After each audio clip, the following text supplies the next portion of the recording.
AskReddit, what is something weird about Europe that Europeans don't realise is weird? The UK has 30 accents per square mile, and if a large man calls you a duck in Stoke, that's okay. There are parts of Yorkshire where large men call other large men love, and that's okay too. Bro, be honest, who doesn't want to be called love by your homies? I mean, he's not wrong, is he? Norwegians don't close their curtains when it gets dark. Denmark too was so strange to walk around the evening and being able to see what everyone was doing inside their homes. Edit, this was in there you go, which is relatively small. Apparently it's different in bigger cities. German tourists are obsessed with mooses. We don't have such large animals, that's why they are interesting. How incredibly inconsequential it is to cross country borders, cycle through France, Belgium, Netherlands, and there is barely even a sign. Schengen, baby.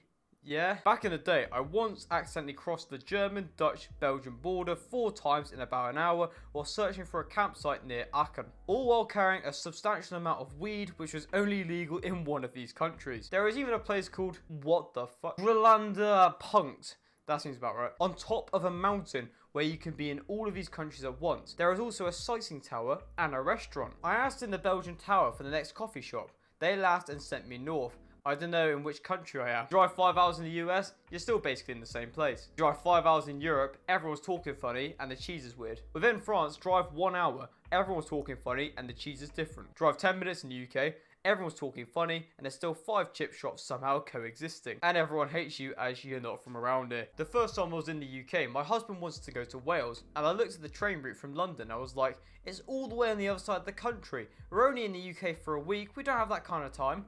And my husband was all, you know it's a 2.5 hour train ride, right? I thought it would take all day. Once drove from Edinburgh to Bath and the older Scottish folks we were staying with were genuinely concerned for our safety because of the length of the drive. Like 7 or 8 hours, if I recall. The day before we left, the man we were staying with spent hours writing up a turn-by-turn instructions, which in the UK was a few pages long, complete with contacts he knew along the route in case we couldn't make it in one day. It was so kind of him. I wish he knew about Google Maps. You can pick out European tourists because they're on vacation for a week and want to see New York, Disney World, New Orleans, Mount Rushmore, the Grand Canyon, Las Vegas and San Francisco, all in a rental car. Same deal in Canada. Tourists in Toronto wants to pop over to Vancouver. You know that's 3 time zones away, right? Don't even need to leave London for that to be true in the UK. The absolute lack of air conditioning, even at 40 degrees.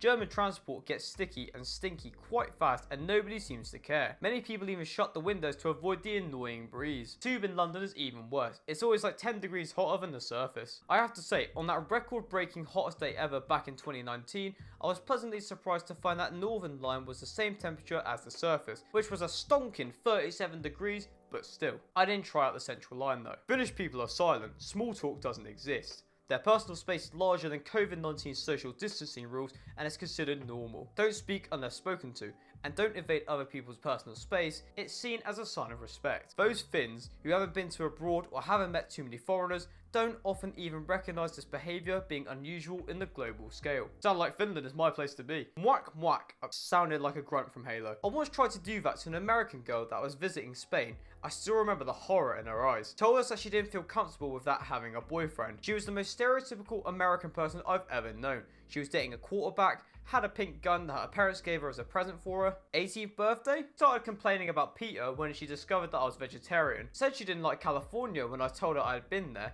and she made some comments that were clearly saying, my country is better than this shithole. This was embarrassing to read, and I've definitely known people like that unfortunately. I was so touched when I received the chef kisses, it made me feel accepted. The different customs are a part of the fun of another country. Ha ha ha, don't worry, we all have embarrassing people in our countries. On the other hand, German supermarkets have flourished in the UK because people love the speed and no nonsense approach. They look shit, but they're cheap and of a similar or better quality to the other established brands. As a European, Dutch, I have to say that I hate that too. Just leave me alone. If I need help, I'll ask. As an Englishman, if I need help, then I won't ask. And if someone comes up and asks me if I need help, then I'll say no. British man who now lives in Canada, same, except I'll now apologise before and after refusing help finding something. France's border with the Netherlands is in the Caribbean. France's longest borders is with Brazil. The amount of mosquitoes in Finland, Americans go crazy in spring because of it. Mosquitoes love still water. Finland has thousands of lakes and other bodies of water for them to breed in. It's not even that bad in southern Finland. In the north, you can get absolutely swarmed during the summer. True, but as someone from the tropics, I would have never imagined they would thrive in such northern latitudes. You can find mosquitoes on every continent, except Antarctica.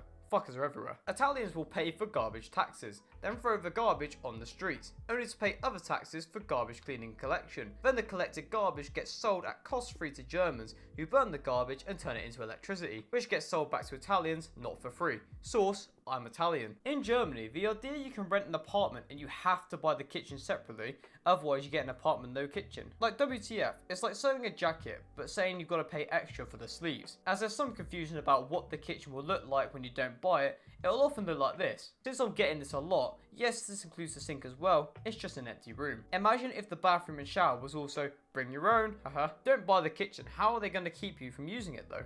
Do you get to take the whole kitchen with you if you stopped living there? Yep, some people take the whole kitchen with them. Most just sell their kitchen to the new renters though. What's the appeal of that? Who benefits from something like this? It seems like more of a hassle than anything else. And for the final AskReddit post of this video, Germans stare at strangers. It's unsettling. We moved to Germany almost 20 years ago and I still haven't got used to it. It's like a constant, a new challenger approaching message in a never-ending stare-off game. Thank you very much for making it to the end of a DeeKay YouTube video. If you are all interested in this Reddit channel, then please make sure to leave a like and subscribe if you are new. I'll be uploading once a week, so make sure you turn on post notifications so you don't miss an upload from me. But as a final takeaway for this video, watch Arcane on Netflix.